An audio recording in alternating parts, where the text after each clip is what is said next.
Have you ever got something new and then just wanted to rip it open even though you already had enough? I know that feeling. One morning, I got a gift from Grandma. It smelled like magic. But what happened next wasn't magical at all. And it changed the way I looked at my things. And maybe it will change yours too. Let's go. Do you also feel like using something just because it's new? One morning, just after breakfast, Mom handed me a big shiny gift bag. This came from Grandma. I ran to my study table to put the gift away. But when I opened my drawer, stationery spilled out. Markers, half-used crayons, unopened notebooks, some I haven't even touched. My drawer was already full. Broken crayons, half-used notebooks, and some I haven't even touched. But the gift box was glowing like treasure. It had shiny pens, fresh notebooks, and stickers. I opened the gift box anyway. Everything was so fresh. The sketchbook smelled new. The pens were wrapped in perfect plastic. I felt like tearing everything open right then. But then I remembered something. And then I said to myself, just one glitter pen, just one page, just one sticker.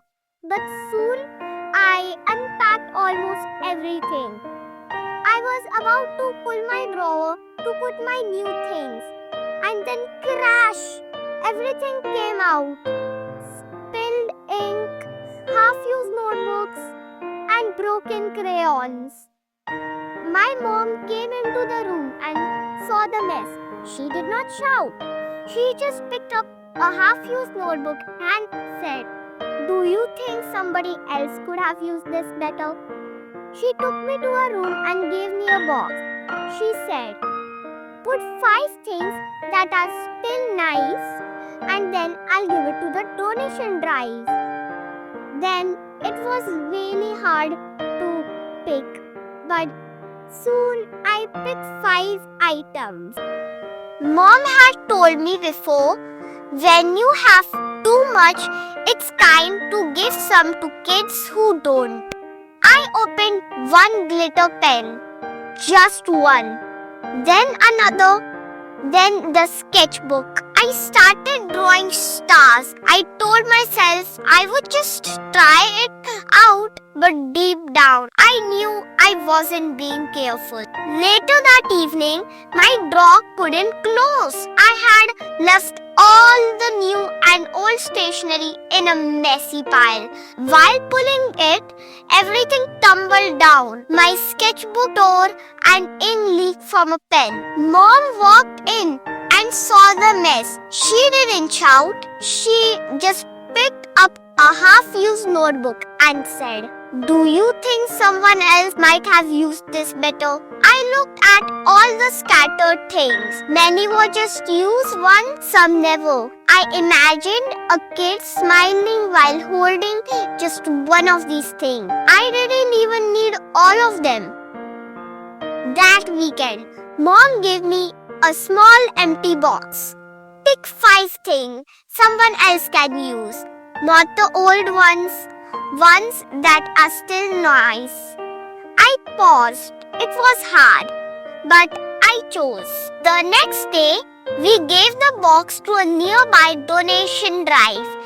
The boy who received it, he smiled at me. That night, I didn't feel guilty. I felt ready to do better. Do you know, sometimes we feel when we have more, we feel happy. But that's not true. It's not about how much we had. It's about what we do with the things. Now, I've made a new habit. I don't open new stationery right away. I finish old ones first. If I still need the new ones later, great. If not, someone else will be happier than me to have them. Next time, try waiting or sharing. Sharing can light up somebody's day or heart. So, tell me, what one thing can you share today? Like, share, subscribe to Talk to Habit for more habits that turn into kindness.